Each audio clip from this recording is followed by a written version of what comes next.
কয়েকজন নেতা বলেন, নির্বাচনে অংশ নিতে বিভিন্ন মহল থেকে তাদের ওপর চাপ দেওয়া হচ্ছে।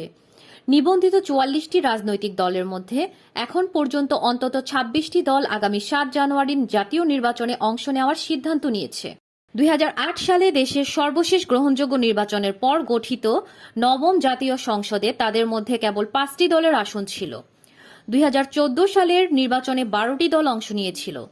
বিএনপি ও অন্যান্য বিরোধী দল ওই নির্বাচন বর্জন করেছিল।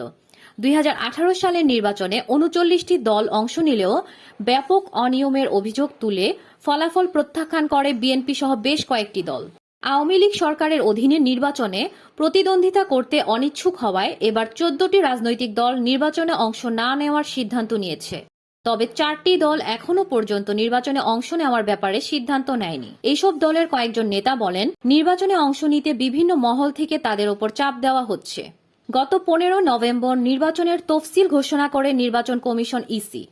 সরকারের পদত্যাগ ও নির্দলীয় অন্তর্বর্তীকালীন সরকারের অধীনে নির্বাচনের দাবিতে বিএনপি ও তার মিত্রদের চলমান আন্দোলনের মধ্যেই এই ঘোষণা আসে।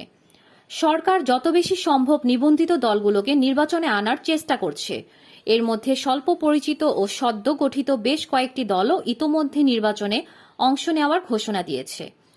রাজনৈতিক বিশ্লেষকরা বলছেন, ৭ জানুয়ারির নির্বাচনকে গণতান্ত্রিক করার জন্য এই দলগুলোকে নির্বাচনে আনানো হচ্ছে। গত ২ সংসদে প্রধান বিরোধী দল হিসেবে জাতীয় পার্টির ভূমিকা সমালোচিত হওয়ায় এই ধরনের পদক্ষেপকে অনেকেই আগামী জাতীয় সংসদে আরও বেশি বিরোধী দল রাখতে সরকারের প্রচেষ্টার অংশ হিসেবে দেখছেন। আওয়ামী লীগের সাধারণ সম্পাদক এবং সড়ক পরিবহন ও সেতু মন্ত্রী ওবায়দুল কাদের বলেছেন, অনেক রাজনৈতিক দল ও ব্যক্তি শেষ পর্যন্ত নির্বাচনে প্রতিদ্বন্দ্বিতা করার সিদ্ধান্ত নেবে। নির্বাচনে অংশ নেওয়ার বিষয়ে এখনও সিদ্ধান্তহীনতায় থাকা ৪টি দল হল বাংলাদেশ খেলাফত আন্দোলন, বাংলাদেশ মুসলিম লীগ লণ্ঠন, বাংলাদেশ ন্যাশনাল আওয়ামী পার্টি ও খেলাফত মজলিস। বাংলাদেশ ন্যাশনাল আওয়ামী পার্টির মহাসচিব গোলাম মোস্তফা ভূঁইয়া বলেন, নির্বাচনে অংশ নেওয়ার বিষয়ে আমাদের দল এখনও সিদ্ধান্ত নেয়নি।